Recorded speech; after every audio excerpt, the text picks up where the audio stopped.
नमस्कार दोस्तों, स्वागत है आपका केटी वॉइस स्टोरीज चैनल में। हमारी आज की कहानी है 70 साल की माँ का दूसरा भाग और अंतिम भाग। दोस्तों, कहानी के पहले भाग में आपने सुना कि एक 70 साल की माँ जिसे उसके बेटे ने वृद्धाश्रम में छोड़ दिया, लेकिन फिर एक दिन ऐसा चमत्कार हुआ जिसने पूरे देश को हिला दिया।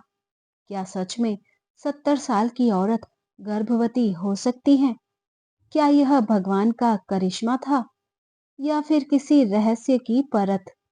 डॉक्टरी रिपोर्ट में प्रेगनेंसी पॉजिटिव क्यों आई, जबकि असल में ऐसा कुछ हुआ नहीं था? तो आइए कहानी को आगे बढ़ाते हैं। मनोवैज्ञानिक और आध्यात्मिक रहस्य के साथ शुरू करते हैं कहानी का अगला भाग। घर के बाहर हल्की हवा बह रही थी और अंदर कमरा शांत था। सावित्री देवी पलंग के किनारे बैठी थी। चेहरे पर एक अजीब सी चमक थी, जैसे किसी लंबे अंधेरे के बाद उन्हें रोशनी की झलक मिली हो। अमित उनके पास बैठा था। रात भर वह सो नहीं पाया। उसके मन में एक ही बात घूमती रही, कहीं रिपोर्ट में कुछ गलत निकला तो? कहीं माँ फिर टूट न जाए। सावित्री देवी ने भगवान की छोटी सी मूर्ति की तरफ देखा और धीरे से कहा, भगवान, बस एक बार मुझे माँ कहने वाला कोई मिल जाए। मेरी उम्र क्या है, मेरे हाल क्या है, मुझे कोई फर्क नहीं पड़ता। अमित उनकी आंखों में वह दर्द देख रहा था जो उसने सालों पहले नहीं देखा था। वह अपराध बोध में घिरा हुआ था। मैंने माँ को वृद्धाश्रम क्यों छोड़ दिया? मैं कैसे इतना पत्थर दिल हो गया था? तभी दरवाजे पर दस्तक हुई। अमित चौंक कर खड़ा हुआ। डॉक्टर रवि बाहर थे, हाथ में एक मोटी फाइल लिए हुए। सावित्री जी, रिपोर्ट आ गई है, डॉक्टर ने धीमी और गंभीर आवाज में कहा। कमरे का माहौल अचानक भारी हो गया। अमित और सावित्री देवी दोनों एक दूसरे को देखने लगे। डर और उम्मीद दोनों आंखों में तैर रहे थे। डॉक्टर आगे बढ़े, कुर्सी पर बैठे और फाइल खोली। कागजों की सरसराहट इतनी तेज लगी जैसे दिल की धड़कनों से भी ज्यादा सुनाई दे रही हो।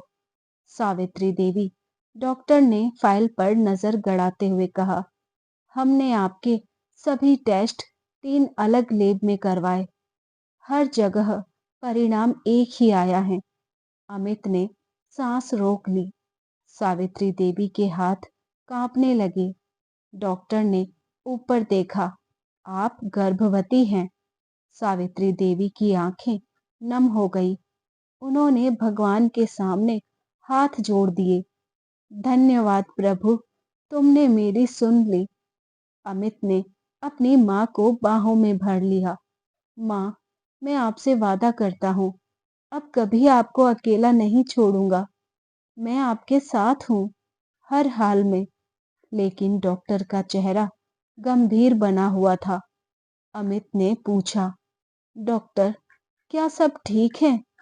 आप इतने सोच में क्यों हैं? डॉक्टर ने एक पल चुप रहकर कहा, अमित, सच यह है कि यह कोई सामान्य गर्भ नहीं है। यह चमत्कार जरूर लगता है, लेकिन इसके पीछे कुछ वैज्ञानिक रहस्य हैं। रहस्य? अमित ने आश्चर्य से कहा। हाँ, डॉक्टर ने कहा, आपकी माँ की उम्र में गर्भाशय को सक्रिय होना लगभग असंभव है, लेकिन उनकी रिपोर्ट दिखाती है कि शरीर के कुछ हार्मोन अचानक सक्रिय हो गए हैं। शरीर ने एक ऐसा वातावरण तैयार कर दिया है जो गर्भधारण की अनुमति देता है। यह चिकित्सा इतिहास में अत्यंत दुर्लभ है। सावित्री देवी मुस्कुराई। मतलब भगवान ने चमत्कार किया है? डॉक्टर कुछ क्षण सोचकर बोले, भगवान हो या विज्ञान, पर यह घटना असाधारण है। भ्रूण बिल्कुल सही जगह पर है। विकास भी सामान्य हो रहा है। लेकिन समस्या यह है कि अमित तुरंत बोला, क्या माँ के लिए कोई खतरा है? डॉक्टर ने गहरी सांस लेकर कहा, हाँ, जोखिम बहुत बड़ा है। गर्भ जितना आगे बढ़ेगा, आपकी माँ का शरीर उतना कमजोर होगा। उम्र, हड्डियां, रक्तचाप, सब कुछ जोखिम बढ़ा सकता है। अगर हम इसे चलने दें, तो खतरा दोनों के लिए है, बच्चे के लिए भी और आपकी माँ के लिए भी। कमरा फिर से शांत हो गया।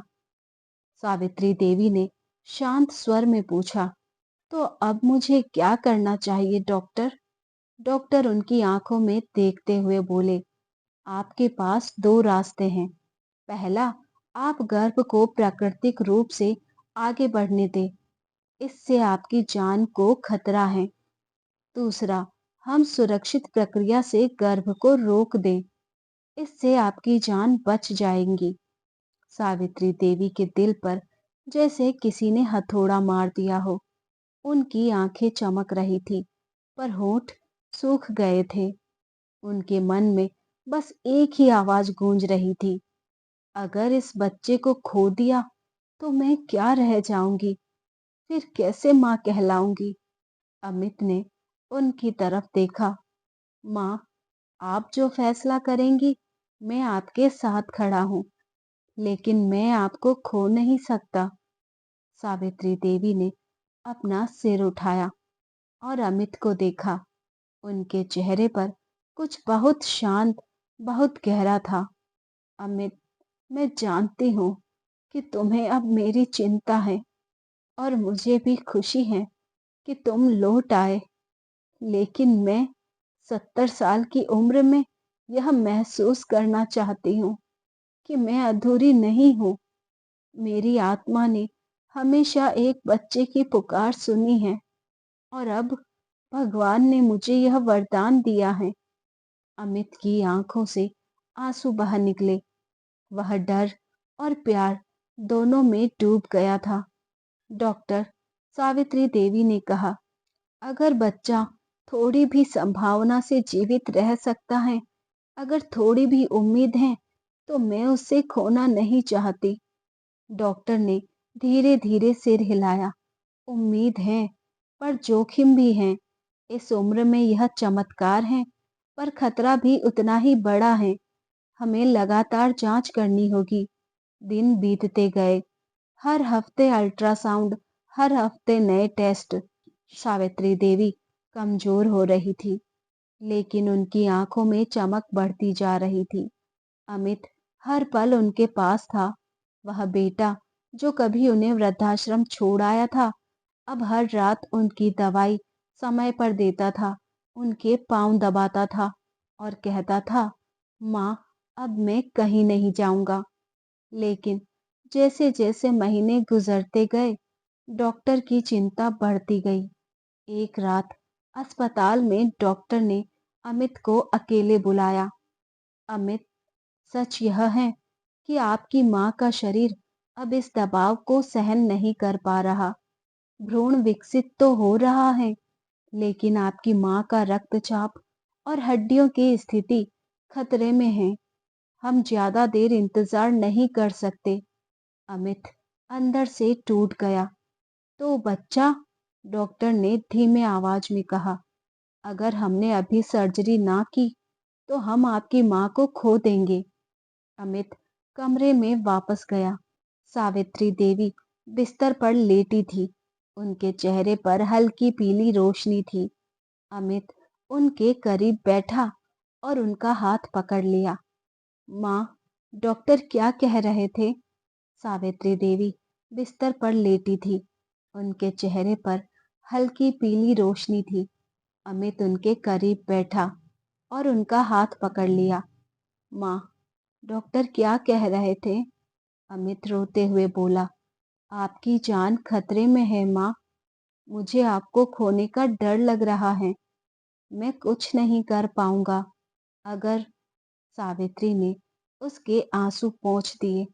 बेटा, मैं भगवान पर छोड़ती हूँ।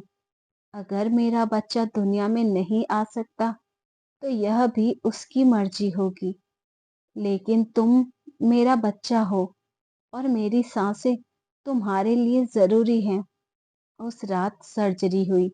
भारी तनाव में डॉक्टरों ने गर्भ असामान्य संरचना को, वह एक दुर्लभ जैविक संरचना थी, एक ऐसी कोशिका वृद्धि जो भ्रूण जैसी प्रतीत होती थी पर वास्तविक गर्भ नहीं था। जब सावित्री देवी होश में आई, अमित उनके पास था। उन्होंने हल्की मुस्कान दी। अमित, बच्चा। अमित ने धीरे से उनका हाथ पकड़ा। माँ, डॉक्टरों ने कहा कि वह बच्चा नहीं था, वह सिर्फ एक दुर्लभ चिकित्सा स्थिति थी। लेकिन आप बच गई माँ, और यही मेरे लिए सबसे बड़ा चमत्कार है। सावित्री देवी की आंखों से आंसू बह निकले। तो भगवान ने मुझे बच्चा नहीं दिया? अमित ने उनका सिर अपनी गोद में रखते हुए कहा। नहीं माँ, भगवान ने आपको बच्चा दिया है। मैं हूँ और अब हमेशा रहूंगा। मैं आपको अब कभी अकेला नहीं छोड़ूंगा। यही सच्चा चमत्कार है। सावित्री देवी मुस्कुराई, आंखें बंद की और धीरे से कहा, हाँ बेटा, शायद मेरा असली बच्चा तो तुम ही थे, और यह भगवान का संकेत था कि तुम मेरी गोद में वापस आओ। अमित की आंखों से आंसू गिरते रहे, पर दिल शांत था। वह अपनी माँ की गोद में सिर रखकर बैठ गया। वह गोद जिसे वह कभी छोड़ गया था, आज उसी में लेटकर उसने जीवन का सबसे बड़ा चमत्कार पा लिया था। सावित्री देवी मुस्कुराई, आंखें बंद की और धीरे से कहा, हाँ बेटा, शायद मेरा असली बच्चा तो तुम ही थे, और यह भगवान का संकेत था कि तुम मेरी गोद में वापस आओ। अमित की आंखों से आंसू गिरते रहे, पर दिल शांत था। वह अपनी माँ की गोद में सिर रखकर बैठ गया। वह गोद जिसे वह कभी छोड़ गया था, आज उसी में लेटकर उसने जीवन का सबसे बड़ा चमत्कार पा लिया था। इस घटना ने साबित कर दिया कि इंसान का मन कितना भी शक्तिशाली हो सकता है, वो अकेलापन भी गर्भ का रूप ले सकता है। माँ बनने के लिए सिर्फ बच्चा होना जरूरी नहीं, अगर दिल में ममता हो तो शरीर भी मान लेता है कि वो माँ है। तो दोस्तों, ये था इस कहानी का अंत। उम्मीद करती हूँ आपको कहानी पसंद आई होगी। तो ऐसी ही और कहानियाँ सुनने के लिए बने रहिए हमारे साथ। अपना प्यार और सपोर्ट दीजिए। चैनल पर नए हैं तो सब्सक्राइब कीजिए। वीडियो को लाइक शेयर करना ना भूलें। मिलते हैं जल्द ही एक नई कहानी के साथ। तब तक आप अपना ख्याल रखिए। धन्यवाद। दोस्तों, ये सिर्फ एक कहानी है, इसका सच्चाई से कोई वास्ता नहीं है। ये कहानी सिर्फ एंटरटेनमेंट के लिए बनाई गई है। आप इसे दिल पर ना लें। धन्यवाद।